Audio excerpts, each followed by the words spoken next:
ನಮ್ಮ ಸಂಸ್ಕೃತಿಯಿಂದ ದೂರವಾದ್ರ ಪರಿಣಾಮ ಏನು ಅಂತಂದರೆ, ಯಾವುದನ್ನು ನೆನಪಿಸ್ಕೊಳ್ಬೇಕೋ, ಯಾವುದನ್ನು ಸ್ಮರಿಸ್ಕೊಳ್ಬೇಕೋ ಅದನ್ನು ಯಾವುದೂ ಸ್ಮರಿಸ್ಕೊಳ್ಳೋಕ್ಕೆ ಪುರ್ಸೊತ್ತಿಲ್ಲ. 10 ವರ್ಷಗಳ ಹಿಂದೆ ಒಂದು ಘೋರವಾದ ಘಟನೆ ನಡೆದಿತ್ತು ಈ ದೇಶದಲ್ಲಿ. ಎಷ್ಟು ಜನರಿಗೆ ನೆನಪಿದೆಯೋ ಇಲ್ವೋ ಗೊತ್ತಿಲ್ಲ. ಕಾರ್ಗಿಲಲ್ಲಿ ಒಂದು ಭೀಕರವಾದ ಕದನ ಆಗಿತ್ತು. ಕಾರ್ಗಿಲ್ ಅಂದರೆ ಹೆಂಗಿದೆ ಅಂತ ನಾನು ಅದರ ವಿವರಗಳನ್ನು ಓದಿದ್ದೀನಿ. ಹೆಂಗಿದೆ ಗೊತ್ತಾ? ಹೆಚ್ಚಂದರೆ 8ರಿಂದ 10 ಕಿಲೋಮೀಟರ್ ಸ್ಟ್ರೆಚ್ಚು, ದೊಡ್ಡ ದೊಡ್ಡ ಗುಡ್ಡಗಳು, ಸಿಕ್ಕಾಪಟ್ಟೆ ಚಳಿ ಇರುತ್ತೆ. ಅಲ್ಲಿ ಚಳಿಗಾಲದಲ್ಲಿ ಪೂರ್ಣ ಮಂಜು ಮುಸುಕೊಂಡು ಬಿಡುತ್ತೆ, ಅಲ್ಲಿ ನಿಂತ್ಕೊಳ್ಳೋಕ್ಕೂ ಸಾಧ್ಯ ಆಗಲ್ಲ. ಹೀಗಾಗಿ ಚಳಿಗಾಲದಲ್ಲಿ ನಮ್ಮ ಸೈನಿಕರು ಏನು ಮಾಡ್ತಾರೆ, ಕಾರ್ಗಿಲಿಂದ ಕೆಳಕ್ಕೆ ಬರ್ತಾರೆ, ಚಳಿಗಾಲ ಮುಗಿದ ಮೇಲೆ ವಾಪಸ್ ಹತ್ತೋಣ ಅಂತ ಹೋಗ್ತಾರೆ. ಪಾಪಿ ಪಾಕಿಸ್ತಾನಿಯರು ಈ ಬಾರಿ ಏನು ಮಾಡಿದರು ಅಂತಂದರೆ, ಚಳಿಗಾಲ ಮುಗಿಯೋಕ್ಕಿಂತ ಮುಂಚೆನೇ, ಭಾರತೀಯರು ಬರೋಕ್ಕಿಂತ ಮುಂಚೆನೇ ತಾವು ಆ ಕಡೆಯಿಂದ ಗುಡ್ಡ ಹತ್ತುಬಿಟ್ಟು ಒಳಗೆ ಬಂದವರು ಏನು ಮಾಡಿದ್ದಾರೆ, ಭಾರತೀಯ ರಚಿಸಿರುವಂಥ ಬಂಕರ್ಗಳಲ್ಲಿ ನಾವೇ ಇಟ್ಟಿರುವಂಥ ಮದ್ದುಗುಂಡುಗಳನ್ನು, ನಾವೇ ಇಟ್ಟಿರುವಂಥ ಶೆಲ್ಗಳನ್ನು ಬಳಸ್ಕೊಂಡು ನಮ್ಮ ಮೇಲೆ ದಾಳಿ ಮಾಡಲಿಕ್ಕೆ ಎಲ್ಲ ತಯಾರಿ ಮಾಡ್ಕೊಂಡ್ಬಿಟ್ರು. ಯಾರಿಗೂ ಗೊತ್ತಾಗಲಿಲ್ಲ ರೀ. ದನ ಕಾಯೋ ಹುಡುಗರು ದೂರದಿಂದ ನೋಡ್ತಾರೆ, ಇವ್ರು ನಮ್ಮವ್ರ ಥರ ಇಲ್ವಲ್ಲ, ಇವ್ರು ಪಾಕಿಸ್ತಾನಿಯರು ಇದ್ದಂಗಿದ್ದಾರಲ್ಲ ಅಂತ ಬಂದು ಕಂಪ್ಲೇಂಟ್ ಮಾಡಿದ್ರು. ನಮ್ಮ ಸರ್ಕಾರ 5 ಜನ ಸೈನಿಕರನ್ನ ಕಳಿಸ್ಕೊಡ್ತು, ನೋಡ್ಕೊಂಡು ಬನ್ನಿ ಅಂತ. ಸೌರಭ್ ಕಾಲಿಯಾ ನೇತೃತ್ವದಲ್ಲಿ 5 ಜನ ಸೈನಿಕರು ಹೋದರೆ ಎಂಥ ವಿಚಿತ್ರ ಆಯಿತು ಅಂದರೆ, ಆ ಸೈನಿಕರು, ಪಾಕಿಸ್ತಾನಿ ಸೈನಿಕರು ಈ 5 ಜನರನ್ನು ಬಂಧಿಸ್ಕೊಂಡು ಹೋದರು. ಸೌರಭ್ ಕಾಲಿಯಾ ಮುಖ ನೋಡಿದ್ರೆ ಹೊಟ್ಟೆ ಉರಿಯುತ್ತೇರಿ, ಏನು ಸುಂದರವಾಗಿತ್ತು ಅವನ ಮುಖ. ಈ ಸೈನಿಕರು ಅದನ್ನು ತಮ್ಮ ದೇಶಕ್ಕೆ ಕರ್ಕೊಂಡು ಹೋಗಿ ಏನು ಮಾಡಿದ್ರಂತೆ ಗೊತ್ತಾ? ಮೊದಲು ಕಾಲು ಬೆರಳುಗಳನ್ನು ಕಡಿದ್ರು, ಕೈ ಬೆರಳುಗಳನ್ನು ಕಡಿದ್ರು, ಕೈಯನ್ನು ಕತ್ತರಿಸಿ ಹಾಕಿದ್ರು, ಕಾಲನ್ನು ಕತ್ತರಿಸಿ ಹಾಕಿದ್ರು, ಕಣ್ಣನ್ನು ತೆಗೆದ್ರು, ಮೂಗು ಕತ್ತರಿಸಿದ್ರು, ಕಿವಿ ಕತ್ತರಿಸಿದ್ರು. ಬದುಕಿರಬೇಕಾದ್ರೆ ಮರ್ಮಾಂಗನೂ ತುಂಡು ಮಾಡಿ ತುಂಡಾಗಿರೋ ದೇಹನ ಮನೆಗೆ ಕಳಿಸ್ಕೊಟ್ರು ರೀ. ಎಂಥ ಪ್ರಸಂಗ ಇದು! 5 ಜನರನ್ನ ಈ ಪರಿ ಕತ್ತರಿಸಿ ಕಳಿಸ್ಕೊಡ್ಬೇಕಾದಂಥ ಪರಿಸ್ಥಿತಿ ಈ ದೇಶಕ್ಕೆ ಬಂದ್ಬಿಡ್ತು ಅಂದರೆ ಯೋಚನೆ ಮಾಡಿ ನಾವು ಯಾವ ಥರದ ಪರಿಸ್ಥಿತಿ ಅಂತ ಅಂದ್ಕೊಂಡಿದ್ದೀವಿ. ನಾವು ಮರೆತು ಬಿಟ್ವಿ. ನನಗೆ ಚೆನ್ನಾಗಿ ನೆನಪಿದೆ, ಈ 5 ಜನ ಸಾಯ್ಬೇಕಾದ್ರೆ ಕಾರ್ಗಿಲ್ ಯುದ್ಧ ಆಯಿತು ಅಂತ ಶುರುವಾದಾಗ ಈ ದೇಶದಲ್ಲಿ ವರ್ಲ್ಡ್ ಕಪ್ ನಡೀತಾ ಇತ್ತು, ಜಾಗತಿಕ ಮಟ್ಟದ ಕ್ರಿಕೆಟ್ ನಡೀತಾ ಇತ್ತು, ಎಲ್ಲರೂ ಕ್ರಿಕೆಟ್ ನೋಡೋದಕ್ಕೆ ಮಗ್ನರಾಗಿದ್ರು. ಕಾರ್ಗಿಲ್ ಯುದ್ಧ ಶುರುವಾದರೂ ಯಾರು ಟರ್ನ್ ಮಾಡಿ ಯುದ್ಧ ಏನಾಯಿತು ಅಂತ ಕೇಳೋ ಸ್ಥಿತಿಯಲ್ಲಿ ಇರಲಿಲ್ಲ. ನನ್ನ ಯುವಕರು ಯುದ್ಧ ನೋಡ್ಲಿಕ್ಕೆ ಶುರು ಮಾಡಿದ್ದು ಯಾವಾಗ ಗೊತ್ತಾ? ನನ್ನ ಯುವಕರು ಯುದ್ಧದ ಕಡೆ ಬರಬೇಕು ಅಂದರೆ ನಮ್ಮ ಭಾರತ ಕ್ವಾರ್ಟರ್ ಫೈನಲಲ್ಲಿ ಸೋತೋಗ್ಬೇಕಾದಂಥ ಪರಿಸ್ಥಿತಿ ಬಂತು. ನಾನು ಮೊದಲ ಬಾರಿಗೆ ದೇವರಿಗೆ ಥ್ಯಾಂಕ್ಸ್ ಹೇಳಿದೆ, ಹಬ್ಬ ಭಾರತ ಸೋತ ಮೇಲಾದರೂ ಜನ ನೋಡ್ಲಿಕ್ಕಾದರೂ ಶುರು ಮಾಡಿದ್ರಲ್ಲ. ಎಂತೆಂಥ ಸೈನಿಕರು ಪ್ರಾಣ ಕಳ್ಕೊಂಡ್ರು. ನಾನು ಬಹಳ ಬಾರಿ ಹೇಳುವಂಥ ಘಟನೆ, ಕ್ಯಾಪ್ಟನ್ ಮುಹಿಲನ್ ತಮಿಳ್ನಾಡಿನಿಂದ ಬಂದಂಥವನು, ರಜೆಗೆ ಅಂತ ಮನೆಗೆ ಬಂದಿದ್ದ. ಕೇಸರಿ ಬಾತು ಅಂದರೆ ಸಿಕ್ಕಾಪಟ್ಟೆ ಪ್ರೀತಿ ಅಂತ ಅವ್ರ ಅಮ್ಮ ಮನೆಗೆ ಬಂದವನಿಗೆ ಕೇಸರಿ ಬಾತ್ ಮಾಡಿಕೊಟ್ಲಂತೆ. ಇನ್ನೇನು ಕೇಸರಿ ಬಾತನ್ನು ಬಾಯಲ್ಲಿ ಇಡಬೇಕು ಅಷ್ಟೊತ್ತಿಗೆ ಸುದ್ದಿ ಬಂತು, ಸ್ಕ್ರಾಲ್ ಆಗ್ತಿತ್ತು ಟಿವಿನಲ್ಲಿ, ಕಾರ್ಗಿಲಲ್ಲಿ ಯುದ್ಧ ಶುರುವಾಗಿದೆ, ಯಾರ್ಯಾರು ರಜೆ ತಗೊಂಡಿದ್ದೀರೋ ದಯವಿಟ್ಟು ವಾಪಸ್ ಬನ್ನಿ ಅಂತ. ಈ ಹುಡುಗ ತುತ್ತು ಹಾಕೋಕ್ಕಿಂತ ಮುಂಚೆ ತಟ್ಟೆಯಲ್ಲಿಟ್ಟು ಅಮ್ಮಂಗೆ ಹೇಳ್ತಾನೆ, ಏನಮ್ಮ ಸೈನಿಕರು ಹೋರಾಟ ಮಾಡ್ತಿರ್ಬೇಕಾದ್ರೆ ನಾನು ಹೆಂಗೆ ಕೇಸರಿ ಬಾತ್ ತಿನ್ನಲಿ, ನಾನು ಹೋಗಿ ಬರ್ತೀನಿ ಕಣೆ, ಬೇಗ ಬಂದ್ಬಿಡ್ತೀನಿ, ನಾನು ಚಿಂತೆ ಮಾಡಬೇಡ ಅಂಥೇಳಿ ಅಮ್ಮನ ಉತ್ತರಕ್ಕೂ ಕಾಯ್ದೆ ಟ್ರಂಕ್ ತೊಗೊಂಡು ಹೊರಟೆ ಬಿಟ್ಟ. ಹೋದ 1 ವಾರದಲ್ಲಿ ಸುದ್ದಿ ಬಂತು, ಕ್ಯಾಪ್ಟನ್ ಮುಹಿಲನ್ ಯುದ್ಧದಲ್ಲಿ ತೀರ್ಕೊಂಡ ಅಂತ. ಆ ತಾಯಿ ಪರಿಸ್ಥಿತಿ ಯೋಚನೆ ಮಾಡ್ರಿ. ಆ ತಾಯಿ ಮನೇಲಿ ಯಾವತ್ತಾದರೂ ಕೇಸರಿ ಬಾತ್ ಮಾಡ್ಬೋದಾ? ಯಾವತ್ತಾದರೂ ಕೇಸರಿ ಬಾತ್ ನೋಡಿದರೆ ಒಂದು ತುತ್ತನ್ನು ಬಾಯಿಗೆ ಇಟ್ಕೊಳ್ಳದೆ ಹೋದ ತನ್ನ ಮಗನ ನೆನಪಾಗಲ್ವೇನ್ರಿ ಅವಳಿಗೆ? ಎಂಥ ಪರಿಸ್ಥಿತಿ! ನಮಗೆ ಮಾತ್ರ ಯಾರೂ ನೆನಪಾಗಲ್ಲ.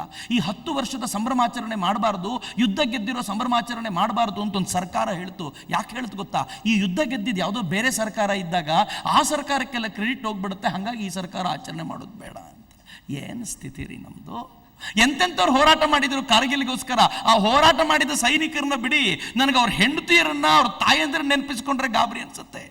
ಮೇಜರ್ ರಾಜೇಶ್ ಅಧಿಕಾರಿ ಯುದ್ಧಕ್ಕೆ ಹೊರಡೋ ಟೈಮಲ್ಲಿ ಪೋಸ್ಟ್ ಮ್ಯಾನ್ ಓಡ್ ಬಂದ, ಸರ್ ನಿಮ್ಗೊಂದು ಪತ್ರ ಬಂದಿದೆ ತಗೊಳ್ಳಿ ಅಂತ. ಸೈನಿಕರಿಗೆ ಪತ್ರ ಅಂದರೆ ಎಷ್ಟು ಪ್ರೀತಿ ಅಂತ ನಿಮ್ಗೆ ಗೊತ್ತು. ಆ ಪತ್ರ ತಗೊಂಡ, ನೋಡ್ದ, ಹಿಂದೆ ಅಡ್ರೆಸ್ ಹೆಂಡ್ತಿದ್ದು ಅಂತ ಗೊತ್ತಾಯ್ತು, ಜೇಬಲ್ಲಿ ಇಳಿಸ್ಕೊಂಡು ಯುದ್ಧ ಮಾಡ್ಲಿಕ್ಕೆ ಹೊರಟ. ಪೋಸ್ಟ್ ಮ್ಯಾನ್ ಕೇಳ್ತಾನೆ, ಏನು ಸರ್ ಪತ್ರ ಬಂದರೆ ಎಲ್ಲರೂ ಜೀವ ಬಿಡ್ತಾರೆ, ನೀವು ಓದಲ್ಲ ಯಾಕೆ ಅಂದರೆ, ರಾಜೇಶ್ ಅಧಿಕಾರಿ ಹೇಳ್ತಾನಂತ, ಯಾಕೂ ಇಲ್ಲ, ನನ್ನ ಹೆಂಡತಿ ಗೋಳು ಕರ್ಕೊಂಡಿರ್ತಾಳೆ, ಈಗ ನಾನು ಯುದ್ಧ ಮಾಡ್ಲಿಕ್ಕೆ ಹೋಗ್ತಿದ್ದೀನಿ, ಈಗ ನನ್ನ ಕಣ್ಮುಂದೆ ಇರಬೇಕಾಗಿರೋದು ತಾಯಿ ಭಾರತಿ ಮಾತ್ರ ಹೊರತು ನನ್ನ ಹೆಂಡತಿ ಅಲ್ಲ, ಅದಕ್ಕೆ ಹೋಗ್ತಿದ್ದೀನಿ, ಓದಿಲ್ಲ. ಯುದ್ಧಕ್ಕೆ ಹೋದವನು ಯುದ್ಧ ಮಾಡ್ತಾ ಇರಬೇಕಾದ್ರೆ ಶತ್ರುಗಳ ಗುಂಡುಗಳು ಅವನ ದೇಹವನ್ನು ಛಿದ್ರಗೊಳಿಸ್ಬಿಡ್ತು. ಅವನ ಶವ ಮನೆಗೆ ಬಂತು. ಮನೆಗೆ ಬಂದರೆ ಅವನ ಹೆಂಡತಿ ಶವ ನೋಡಿ ಒಂದು ಚೂರು ಕಣ್ಣೀರು ಹಾಕಲಿಲ್ಲ. ಸಾವಿರಾರು ಜನ ಮನೆಗೆ ಬಂದಿದ್ದಾರೆ, ಪತ್ರಕರ್ತರು ಸುತ್ತ ನಿಂತ್ಕೊಂಡಿದ್ದಾರೆ. ಅವಳು ಒಂದು ಚೂರು ಕಣ್ಣೀರು ಇರಿಸದೇ ಇರೋಳು ಗಂಡನ ಶವವನ್ನು ಮುಟ್ತಾ ಜೇಬಿಗೆ ಕೈ ಹಾಕಿ ನೋಡಿ, ನನ್ನ ಪತ್ರ ಗಂಡ ಓಪನ್ನೇ ಮಾಡಲಿಲ್ಲ ಅಂದಾಗ ತಡ್ಕೊಳ್ಳಿಕ್ಕೆ ಆಗ್ಲಿಲ್ವಂತೆ. ಅವಳಿಗೆ ಸಿಕ್ಕಾಪಟ್ಟೆ ಹತ್ಬಿಟ್ಲಂತೆ. ಪತ್ರಕರ್ತರು ಸ್ವಲ್ಪ ಸಮಾಧಾನ ಮಾಡಿಕೊಂಡು, ಯಾಕೆ ತಾಯಿ ಶವ ನೋಡಿದಾಗ ಅಳದೆ ಇರೋಳು ಪತ್ರ ನೋಡಿ ಯಾಕೆ ಅಳ್ತೀಯ ಅಂದರೆ, ಅವ್ರು ಹೇಳಿದ ಘಟನೆ ಎಂಥದ್ದು ಗೊತ್ತಾ? ಅವಳು ಹೇಳ್ತಾಳೆ, ನನ್ನ ಗಂಡ ಯುದ್ಧ ಶುರುವಾಗ ಹೊತ್ತಲ್ಲೊಂದು ಪತ್ರ ಬರೆದಿದ್ರು, ಅದರಲ್ಲಿ ಹೇಳಿದರು ನಾನು ಯುದ್ಧಕ್ಕೆ ಹೋಗ್ತಾ ಇದ್ದೀನಿ, ತುಂಬ ಅಪಾಯಕಾರಿ ಸನ್ನಿವೇಶ, ವಾಪಸ್ ಬರ್ತೀನೋ ಇಲ್ವೋ ಗೊತ್ತಿಲ್ಲ, ಆದರೆ ನನ್ನ ಜೀವನದ ಒಂದೇ ಒಂದು ಆಸೆ ಇದೆ, ನೀನು ಗರ್ಭಿಣಿ ಇದೆಯಾ, ನಿನ್ನ ಹೊಟ್ಟೆಲಿ ನನ್ನ ಮಗು ಇದೆ, ದಯವಿಟ್ಟು ಆ ಮಗುನ ನಾನು ಸಾಯಲಿ ಬದುಕಲಿ ಕರ್ಕೊಂಡು ಬಂದು ಕಾರ್ಗಿಲ್ ಅಂತ ತೋರಿಸ್ತೀಯಾ, ನಿಮ್ಮಪ್ಪ ಇಲ್ಲೇ ಪ್ರಾಣ ಕೊಟ್ಟಿದ್ದು ಅಂತ ತೋರಿಸ್ತೀಯಾ ಅಂತ ಪತ್ರ ಬರೆದಿದ್ದಂತೆ ಪುಣ್ಯಾತ್ಮ. ಅದಕ್ಕೆ ಇವಳು ಉತ್ತರ ಬರೀತಾಳಂತೆ, ರೀ ನೀವು ಬದುಕಿ ಬಂದರೆ ಖುಷಿ ಪಡ್ತೀನಿ, ಸತ್ರೆ ಹುತಾತ್ಮನ ಹೆಂಡತಿ ಅಂತ ಆನಂದ ಪಡ್ತೀನಿ, ಆದರೆ ಒಂದು ಮಾತ್ರ ನೆನ್ಪಿಟ್ಕೊಳ್ಳಿ, ನನ್ನ ಹೊಟ್ಟೆಲಿ ಹುಟ್ಟೋ ಮಗು ಗಂಡಾಗಲಿ ಹೆಣ್ಣಾಗಲಿ ಅದನ್ನು ಕೂಡ ನಿಮ್ಮಂತೆ ಸೈನಿಕನನ್ನಾಗಿ ಮಾಡ್ತೀನಿ ಅಂತ ಮಾತು ಕೊಡ್ತೀನಿ. ಅವಳು ಹೇಳ್ತಾಳೆ, ನಾನು ಈ ಪತ್ರವನ್ನು ಬರೆದೆ ನನ್ನ ಯಜಮಾನರಿಗೆ, ಅವರೇನಾದರೂ ಆ ಪತ್ರ ಓದ್ಬಿಟ್ಟಿದ್ದಿದ್ರೆ, ಆ ಪತ್ರ ಓದಿದ್ರೆ ಖುಷಿಯಾಗಿರ್ತಿದ್ರು, ನನ್ನ ಹೆಂಡತಿ ಇಷ್ಟು ಸಪೋರ್ಟ್ ಮಾಡ್ತಾಳಲ್ಲ ಅಂತ ಪ್ರೀತಿಯಿಂದ ಪ್ರಾಣ ಬಿಡ್ತಿದ್ರು, ನನ್ನ ಮೇಲೆ ಅನುಮಾನ ಮಾಡಿಟ್ಟು ಪತ್ರ ಓದದೆ ಹೋಗ್ಬಿಟ್ರಲ್ಲ, ಅದಕ್ಕೆ ನನ್ನ ಕಣ್ಣಲ್ಲಿ ನೀರು ಬರ್ತಿದೆ ಅಂತ. ಏನು ಜೀವನ ರೀ ಅದು? 23 ವರ್ಷದ ವಿಕ್ರಮ್ ಬಾತ್ರಾ ತೊಲೋಲಿಂಗ್ ಪರ್ವತ ವಶಪಡಿಸ್ಕೊಂಡ.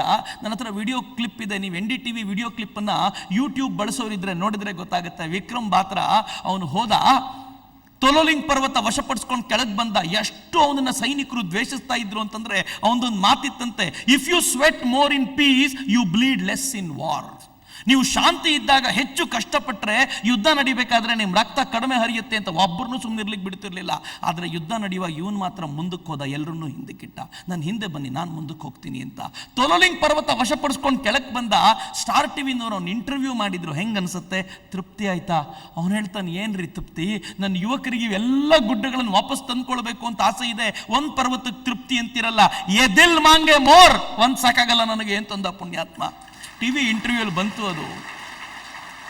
23 ವರ್ಷದ ವಿಕ್ರಮ್ ಬಾತ್ರಾ, 23 ವರ್ಷದ ವಿಕ್ರಮ್ ಬಾತ್ರಾ ಶೇರ್ ಶಹಾ ಅಂತ ಅವನು ಕೋಡ್ ವರ್ಡ್ ಇತ್ತು ಅವನ ಹೆಸರಿಗೆ. ಟೈಗರ್ ಹಿಲ್ ವಶಪಡಿಸ್ಕೊಳ್ಬೇಕಾದ್ರೆ 3 ದಿನದ ನಂತರ ತುದಿಗೆ ಹೋದ. ವಶಪಡಿಸ್ಕೊಳ್ಳೋ ಹಂತದಲ್ಲಿ ಅವನ ಕೈ ಛಿದ್ರ ಆಯಿತು, 2 ಕೈಗಳು ಮುರಿದು ಬಿದ್ದವು.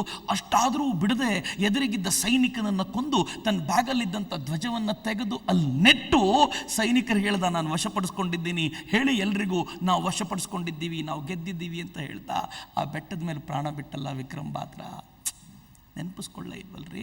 10 ವರ್ಷ ಕಳೆದೋಯ್ತು, ಮತ್ತು ಯಾವತ್ತು ನೆನಪಿಸ್ಕೊಳ್ಳೋದು ನಾವು? ನಮ್ಮ ಕಣ್ಣೀರು ಹಾಕ್ಲಿಕ್ಕೆ ಬೇಕಾದಷ್ಟು ಕಾರಣಗಳಿದ್ವೆ. ಯಾರ್ಯಾರನ್ನೋ ನೆನಪಿಸ್ಕೊಂಡು ಕಣ್ಣೀರು ಹಾಕ್ತಾ ಇರ್ತೀವಿ. ಒಂದು ಕ್ಷಣ ಈ ಕ್ರಾಂತಿಕಾರಿಗಳನ್ನು, ಈ ಸೈನಿಕರನ್ನು ನೆನಪಿಸ್ಕೊಂಡು ಕಣ್ಣೀರು ಹಾಕೋಣ. ಒಂದು ಕ್ಷಣ ಯೋಚನೆ ಮಾಡಿ, ಅಕಸ್ಮಾತ್ ಅಲ್ಲ ಸೈನಿಕರಿಲ್ಲ ಅಂತಂದರೆ ಇಲ್ಲಿ ನಾವು ನೀವು ಇರಲ್ಲ. ಯಾವತ್ತೋ ಪಾಕಿಸ್ತಾನಿಯರು, ಚೀನಾದವರು ಇಲ್ಲಿಗೆ ನುಗ್ಗಿ ಬಂದುಬಿಡ್ತಾರೆ. ಚೀನಾ ಜಗತ್ತಿನ ಅತ್ಯಂತ ದೊಡ್ಡ ಆರ್ಮಿಗಳಲ್ಲೊಂದು. ಆದರೆ ಭಾರತಕ್ಕೆ ಬರಲಿಕ್ಕೆ ಯಾಕೆ ಹೆದರ್ಕೊಳ್ಳುತ್ತೆ ಗೊತ್ತಾ? ಭಾರತದ ಸೈನಿಕರು ಪ್ರಾಣ ಪಣಕ್ಕಿಟ್ಟು ಹೋರಾಟ ಮಾಡ್ತಾರೆ, ಅನ್ನಕ್ಕೋಸ್ಕರ ಹೋರಾಟ ಮಾಡೋ ಜನ ಅಲ್ಲ ಅಂತ ಚೆನ್ನಾಗಿ ಗೊತ್ತು ಅವರಿಗೆ. ಹೀಗಾಗಿ ಚೀನಾ ಹೆದರ್ಕೊಳ್ಳುತ್ತೆ ನಮ್ಮ ಮೇಲೆ ಆಕ್ರಮಣ ಮಾಡಿ.